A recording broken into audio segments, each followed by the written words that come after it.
Hey, yeah. Oh, oh. Na, na, na, na, na, na.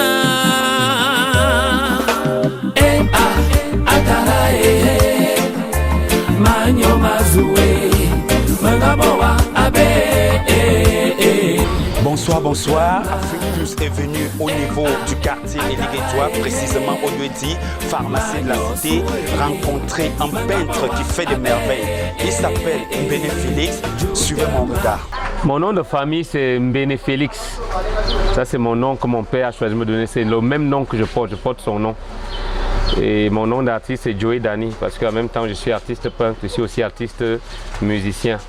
Beaucoup qui vont voir le visage vont reconnaître l'artiste en question. Donc je suis issu d'une famille, je peux dire modeste, parce que mon papa c'est un battant. Donc il vient à Yaoundé, il n'a rien. Il arrive à Yaoundé sur le biais de ses cousins du village. Il reste chez son cousin là en question. Et un jour, son cousin l'abandonne dans la maison et il s'en va. Il fallait payer la maison et tout, il fallait se nourrir. À l'époque, il me disait que la chambre était à 250 francs qu'il fallait payer. Finalement, il a recommencé à chercher comment faire pour faire une formation en dessin. Il a trouvé une structure dont je veux un peu taire le nom parce que c'est vrai que la structure n'existe plus, qu'il a formé en dessin. Et par la suite, comme il aimait lire les livres, et c'est un homme, il aimait la Bible quoi. Et un jour, il a accosté une dame et a expliqué son poème, qu'est-ce qu'il fait. Il a commencé à flirter avec la dame sans fond. Parce que quand on me dit, il n'y avait pas de profondeur quoi. C'était juste, elle appréciait ce qu'il faisait. Et puis par la suite, elle donnait des cours, c'était une américaine, elle donnait des cours d'anglais. Et puis elle décide de rentrer chez elle. Et pour partir, elle s'est dit, je ne peux pas partir et laisser mon ami comme ça. C'est comme ça qu'elle lui a dit, je veux te trouver un boulot avant de partir. J'aimerais bien t'amener avec moi, mais sauf que je me suis rendu compte que tu es un homme, tu es une femme, tu as déjà des enfants, donc je ne peux pas t'amener, je ne peux pas faire souffrir ces enfants. C'est donc comme ça que il se retrouve en train de travailler au groupe CPR par le biais de cette dame. Donc avant de partir, c'est où elle a eu à l'introduire. Il était donc au CPR comme illustrateur, comme œuvre qu'il a eu à réaliser dans le groupe CPR, Orage décropique. C'est une œuvre qu'on a utilisée dans les années 90, c'est-à-dire les années 90, lorsque c'était le groupe CPR qui donnait des livres scolaires, qui étaient au-dessus de tout, au niveau de la documentation scolaire. Et c'est donc par la suite, le CPR ferme ses portes dans les années 2002-2003, que le CPR ferme ses portes. Et puis, il faut nous nourrir quoi. Il s'est mis à fond dans le dessin. Bon, moi, qu'est-ce que moi je faisais durant tout ce temps? Moi, je l'observais tout simplement. Je l'observais et puis je ne dessinais pas devant lui. Je n'avais jamais dessiné devant lui, je l'observais juste faire. Et les mélanges des couleurs. Et puis, spontanément, puisque là est d'abord spontané. L'art est spontané. Même si on va à l'école, on est d'abord avec. C'est-à-dire qu'on est musicien, c'est comme ça qu'on est aussi peintre. C'est spontané. Et au lycée, moi je passais le temps à dessiner des professeurs qui me dérangeaient un peu. Chaque professeur qui est arrivé se reconnaissait. Hey, ça c'est l'œuvre de Mbene. J'étais déjà dit qu'il n'y a pas ta place ici. Il faut aller dans les beaux-arts, c'est là-bas qu'il y a ta place. Donc par la suite, j'ai fait mes études jusqu'à l'université deuxième année. Donc j'ai un DEG en sciences politiques et juridiques. J'ai bossé au service du Premier ministre de 2006 à 2007. J'ai été élevé avec beaucoup de noblesse, avec beaucoup de dignité. Il y a des choses que je n'accepte pas. Je sais que pour obtenir la vie, ce n'est pas le boulot, pas le travail. J'ai eu un premier portrait d'un... Il y a un monsieur qui habite quelque part là-bas. Comme nous sommes ici à Eliguétois, il est mort, ses enfants sont venus me voir, quand on voulait que tu dessines notre papa. Et je me suis lancé, c'était mon tout premier portrait. Le papa, il est arrivé, il a trouvé l'œuvre, était là. Qui a fait ça? On lui dit, c'est ton fils, c'est Joe. C'est lui qui a réalisé cette œuvre. Il n'a pas cru. Jusqu'au jour où je décide donc de le convaincre que c'est moi qui ai réalisé cette œuvre. J'ai dit, papa, prenez place, asseyez-vous. Là, vous voyez l'œuvre là? J'ai pris cette toile là, je l'ai déposée, elle était toute blanche. Et puis j'ai commencé à faire des crasses, des traits, je le regardais, je dessinais. Quand j'ai fini de prendre toutes les formes et tout, je lui ai dit c'était bon. Il est revenu à la maison une semaine après et puis il a prouvé ça.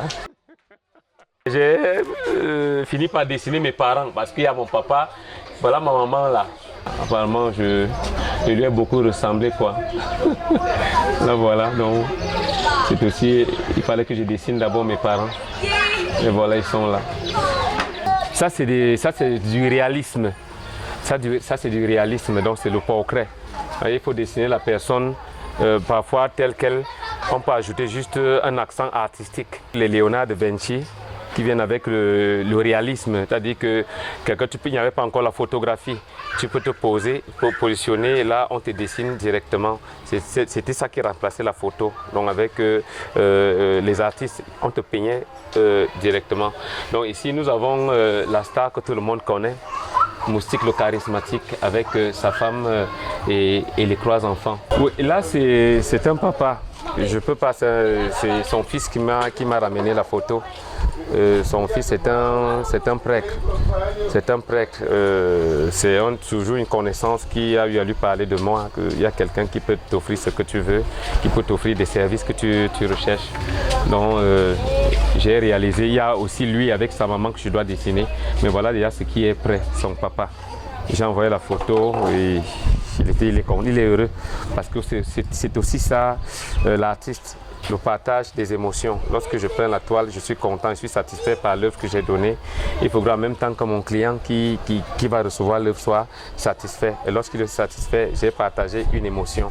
Et ça c'est mon plus grand plaisir. C'est une toile, c'est en huile sur toile, donc je peins. Et là, le support, c'est en bâche. C'est de la bâche parce qu'on peut tendre du tissu, on peut dessiner sur du tissu, on peut dessiner sur du contreplaqué. C'est des œuvres, je peux dire éternelles lorsque c'est bien conservé. Si un enfant ne vient pas avec une lame et il vient déchirer, oui. Mais si on ne fait rien, on peut jeter dans l'eau. Vous revenez 1000 ans après, vous retirez, l'œuvre est là. Donc c'est assez solide. Et le petit souci que nous avons, nous les artistes au Cameroun, c'est qu'on ne valorise pas à sa juste valeur. Quelqu'un va arriver là, il va voir un travail comme ça, il dit mon frère, je dis aussi ça me plaît, est-ce que tu ne peux pas prendre 5000 francs? Mais quand vous allez calculer le bois, le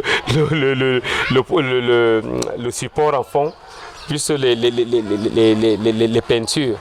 Parce que j'ai des autres peintures que je travaille, avec lesquelles je travaille, comme les tubes à huile. Tu vas acheter un tube, il y a les tubes qui s'élèvent, un seul tube à 15 000, 18 000 francs. Peut-être tu as besoin de 5 tubes pour avoir des 5 couleurs de base. Quand tu les as, quelqu'un vient carrément et te dit que lui c'est 5 000. Donc c'est pour cela que nous sommes des vrais passionnés. Nous sommes des passionnés et le temps que j'ai passé derrière ce métier m'a permis de prouver le côté capital de la chose. Comment est-ce que je peux faire pour survivre? Comment est-ce que je peux faire pour payer mes factures? Et c'est pour cela qu'on va voir là, depuis là, je présente des portraits. Parce qu'avec le portrait, c'est le beau. Donc on voit, c'est le réel. Donc quelqu'un, il est prêt à... Quand tu rencontres un bon client, il te paye bien et puis tu réalises, ça te permet de régler certaines factures au quotidien. Là, on va arriver sur un autre métier de la peinture. C'est vrai que c'est un tableau, mais c'est tout un autre style. Là, c'est des collages. C'est des collages que j'ai eu à réaliser. Si vous voyez bien, ça ressemble quand même à une personnalité publique que tout le monde connaît lorsqu'on se met à distance, quand on voit la texture. Et là, ici, on a du bling bling. On a du bling bling et là, c'est du tissu. Et c'est une œuvre, c'est de l'abstrait. C'est un portrait abstrait. Ici, c'est toujours un portrait sur toile. Là, c'est ma maman, c'est celle qui m'a mise au monde, qui m'a porté pendant 9 mois. Et là, c'est de l'acrylique sur toile, c'est de l'acrylique. Donc, c'est des peintures à tube. C'est des peintures à eau à tube, parce que le thème scientifique de la peinture à eau, c'est la peinture acrylique. Donc, et là, la spécificité de cette peinture est que elle ne perd pas, même si vous braquez des projecteurs là-dessus, n'est-ce pas? Le dessin reste tel quel. Il n'y a pas de brillance. Vous allez voir un côté qui se perd un peu parce qu'il y a beaucoup de lumière. Donc même si vous mettez quelque chose de lumière là, c'est intact. Hein, c'est des toiles, lorsqu'il faut que je passe avec de l'acrylique, ça doit coûter un peu cher parce que des produits coûtent aussi excessivement cher et le rendu est impeccable. J'aime plus dessiner avec de l'acrylique. Ouais, un peu. Donc, c'est ça. La dimension, parce que cette toile-ci, elle a fait aussi, elle a été exposée, elle a déjà organisé une exposition où elle était là. Si vous zoomez bien, vous allez voir là, portrait 101 x 114, ça sont les dimensions. Donc c'est franchement grand. Il fallait bien définir les œuvres pendant l'exposition. Et cette œuvre déjà a la petite histoire. On m'a proposé beaucoup d'argent sur cette œuvre-ci, sur le portrait de ma maman. J'ai une dame qui vit à Paris, qui m'envoie souvent des photos, des dessinés. Lorsque j'étais en négoce avec elle, elle voulait voir qu'est-ce que j'ai déjà réalisé. Donc parmi les portraits, il y avait ce portrait. Il y avait ce portrait-là dans mon parmi. Elle a cliqué sur ce portrait et depuis, elle veut l'acheter. Je lui ai dit, mais moi je ne vends pas ma maman, je ne peux pas la vendre parce que c'est une œuvre unique. Je peux la reproduire, mais je ne peux pas la reproduire textuellement comme ça parce que ce jour, j'étais dans un autre état d'esprit lorsque je travaillais et c'est autre chose. Et ça fait que tellement elle a insisté pour pouvoir la faire partie, je lui ai dit, bon, tu vas me donner 10 millions pour cette toile. Parce que si elle a même ce qu'elle veut reproduire, je ne suis pas sûr que ma maman va aimer. Mais si tu me donnes 10 millions, ça peut l'aider à gérer. Je peux lui trouver même 2-3 millions que maman relance tes affaires et tout. Ça pourra l'aider. Aujourd'hui, elle a encore 1 million de francs. Elle veut me donner 1 million. J'ai dit c'est pas possible. C'est pas possible parce que c'est ma maman. C'était une autre toile. Mes parents en fait, on ne vend pas ses parents. C'est comme si tu me dis, puisque les œuvres ça parle. Lorsqu'on peint, c'est avec un autre état d'esprit, on donne une vie. Vous vous appelez Mbene Félix, vous êtes artiste. Que faites-vous spécifiquement? Je touche presque à 80% des métiers de la peinture. Vous venez en peinture bâtiment, vous allez me trouver. En décoration bâtiment, vous allez me trouver. Vous avez besoin d'un portrait, vous allez me trouver. Vous avez besoin d'une œuvre abstraite, vous allez me trouver. De l'impressionnisme, du cubisme, tout ça, vous allez me trouver. Là, c'est ce qu'on ressent. Et il faut juste exprimer ça. Et le souci que nous avons, c'est qu'il n'y a pas d'éducation à l'art. Il n'y a pas la critique d'art. Ici, nous n'avons pas ça. En principe, c'est celui qui vient acheter ton œuvre qui donne la valeur à ton œuvre. Pendant que tu te mets à expliquer ce que tu es en train de faire, tu es en train de circonscrire ton œuvre. Tu la circonscris à une définition. Pourtant, il y a beaucoup d'autres messages qui passent. Parce que lorsque tu peins, ce n'est pas sûr que tu vas décrypter tous les messages que tu déposes sur la toile. Donc c'est parfois l'acheteur, le connaisseur qui vient, qui regarde et reconnaît quelque chose qui peut apporter un changement dans sa vie. Il identifie et il te donne le prix en fonction de ce qu'il lui voit. Peut-être qu'il faut voir quelque chose que toi tu ne vois pas. C'est pour cela que moi, en tant qu'artiste dans l'âme, je n'aime pas trop circonscrire mes œuvres avec des finissants. Nous venons de découvrir que M. Mbene Félix est non seulement un artiste qui peint, qui fait dans la peinture, mais qu'il est également un artiste et musicien.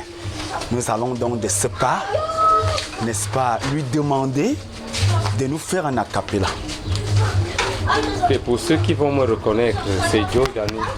Elle n'avait que 6 ans. Quand tu l'as prise dans tes bras, on dirait une femme. Yeah. Tu avais 50 ans, quand tu l'as prise dans tes bras, sans état d'âme.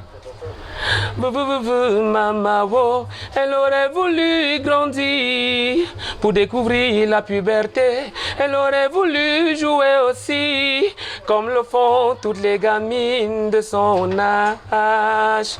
Yeah, c'était Croteau. Elle vivra ce tourment tout au long de sa vie.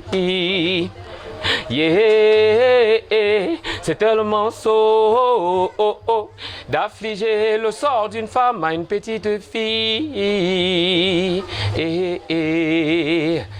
Laissez les mômes grandir avec leur dignité. Laissez-les sourire et garder leur intégrité. Elle aurait voulu grandir pour découvrir la puberté. Elle aurait voulu jouer aussi comme le font toutes les gamines de son âge. C'était Croteau. Afrique Plus TV a également vu le jour pour permettre aux artistes de sortir de l'anonymat. Afrique Plus TV met en valeur la culture africaine de manière générale, celle du Cameroun de manière particulière.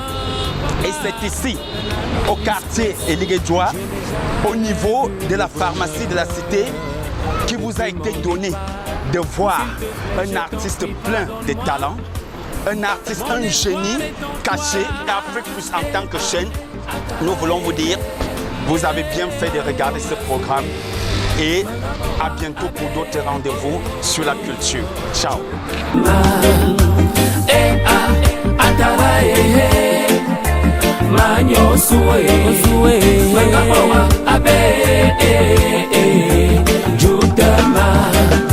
Je laisse tomber derrière moi tous ces plaisirs du monde qui m'empêchent de voir ta gloire, Seigneur. Oh, oh. À présent, je viens vers toi pour implorer ton pardon.